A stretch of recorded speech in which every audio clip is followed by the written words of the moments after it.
ನಮಸ್ಕಾರ. ಈ ದಿನದ ಪ್ರಮುಖ ಮುಖ್ಯಾಂಶಗಳು. ಚಿತ್ರನಟ ವಜ್ರಮಣಿ ಜನ್ಮದಿನೋತ್ಸವ. ಹುಟ್ಟುಹಬ್ಬದ ಪ್ರಯುಕ್ತ ಗೋವಿಂದರಾಜನಗರದ ಎಂಎಲ್ಎ ಪ್ರಿಯಕೃಷ್ಣ ಅವರಿಂದ ಆಟೋ ಚಾಲಕರಿಗೆ ಸಮವಸ್ತ್ರ ವಿತರಣೆ.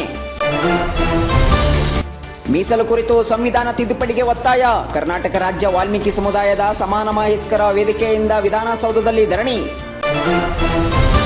ಕಳವಳ ಮೂಡಿಸಿದ ಪ್ರಧಾನಿ ಸಲಹೆ. ದೇಶದ ಷೇರುಪೇಟೆ ಸೂಚ್ಯಂಕ ಕುಸಿತ.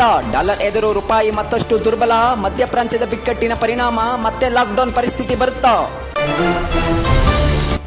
ರಾಜೇಗೌಡ ಶಾಸಕತ್ವ ಮರುಸ್ಥಾಪನೆ. ಪ್ರಜಾಪ್ರಭುತ್ವ ಹೈಜಾಕ್ ಮಾಡಲು ಸಾಧ್ಯವಿಲ್ಲ ಎಂದು ಸುಪ್ರೀಂ ಕೋರ್ಟ್ ಹೇಳಿಕೆ. ಕ್ರಿಕೆಟ್ ಸ್ಟೇಡಿಯಂಗೆ 23ರಂದು ಶಂಕುಸ್ಥಾಪನೆ. ಬೆಂಗಳೂರು ಸೂರ್ಯನಗರದ 4 ಅಂತಸ್ತುಳ್ಳ 80,000 ಆಸನಗಳ ಸಾಮರ್ಥ್ಯ ಇರುವ ಸ್ಟೇಡಿಯಂ. ಜಿಬಿಎ ಪಾಲಿಕೆಗಳ ಚುನಾವಣೆಗೆ ಮತ್ತೆ ಕಾಲಾವಕಾಶ ಕೋರಿಕೆ. 3 ತಿಂಗಳ ಸಮಯ ಕೇಳಿದ ಸರ್ಕಾರ ಚುನಾವಣಾ ಆಯೋಗ. ಸುಪ್ರೀಂ ಕೋರ್ಟ್ಗೆ ಅರ್ಜಿ ಸಲ್ಲಿಸಿದ ಮನವಿ. ಪ್ರಧಾನಿ ಸಲಹೆಯು ವೈಫಲ್ಯದ ಪುರಾವೆ. ದೇಶದ ಮುನ್ನಡೆಸಲು ಮೋದಿ ಅಸಮರ್ಥ್ಯ. ಕಾಂಗ್ರೆಸ್ ಟೀಕೆ, ಬಿಜೆಪಿ ತಿರುಗೇಟು.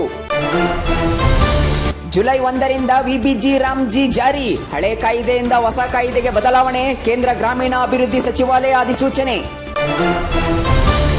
14 ಜಿಲ್ಲೆಗಳಲ್ಲಿ ಇಂದು ಮಳೆ ಸಾಧ್ಯತೆ. ಗುಡುಗು ಸಹಿತ ಸಾಧಾರಣ ಮಳೆಯಾಗಲಿದೆ. ಹವಾಮಾನ ಇಲಾಖೆ ಮುನ್ಸೂಚನೆ. ವಿದೇಶಿ ಮೀಸಲು ಸಂಗ್ರಹ ಉಳಿಸಿ. ಯುದ್ಧದಿಂದ ಇಡೀ ಜಗತ್ತಿಗೆ ತೊಂದರೆ. ಕೇಂದ್ರ ಸಚಿವ ಅಶ್ವಿನಿ ವೈಷ್ಣವ್ ಹೇಳಿಕೆ. ಬೈರಮಂಗಲದಲ್ಲಿ ರಸ್ತೆ ಮಧ್ಯೆ ರೈತರ ಧರಣಿ. ಭೂಸ್ವಾಧೀನ ರದ್ದುಪಡಿಸುವಂತೆ ರೈತರು ಒತ್ತಾಯ. ಬೆಲೆ ಏರಿಕೆ ಯಾರಿಂದ ಉತ್ತರಿಸಲಿ? ಪ್ರಧಾನಿಗೆ ಉಪಮುಖ್ಯಮಂತ್ರಿ ಡಿಕೆ ಶಿವಕುಮಾರ್ ಪ್ರಶ್ನೆ. ಜಿಲೆಟಿನ್ ಕಡ್ಡಿ ಪತ್ತೆ ಕುರಿತು ಎನ್ಐಎ ತನಿಖೆ. ಬೆಂಗಳೂರಿನಲ್ಲಿ ಪ್ರಧಾನಿ ನರೇಂದ್ರ ಮೋದಿ ಸಂಚರಿಸಿದ ಮಾರ್ಗದಲ್ಲಿ ಸ್ಫೋಟಕ ವಸ್ತು ವಶ ಪ್ರಕರಣ. ಬೆಂಕಿ ಅವಘಡದಲ್ಲಿ 2 ಮಕ್ಕಳು ಸಾವು. ಕೊತ್ತನೂರು ಪೊಲೀಸ್ ಠಾಣಾ ವ್ಯಾಪ್ತಿಯ ಕೆ ನಾರಾಯಣಪುರದಲ್ಲೇ ಘಟನೆ. ಪ್ರಯಾಣಿಕರಿಗೆ ಆಟೋ ದರ ಏರಿಕೆ ಬಿಸಿ.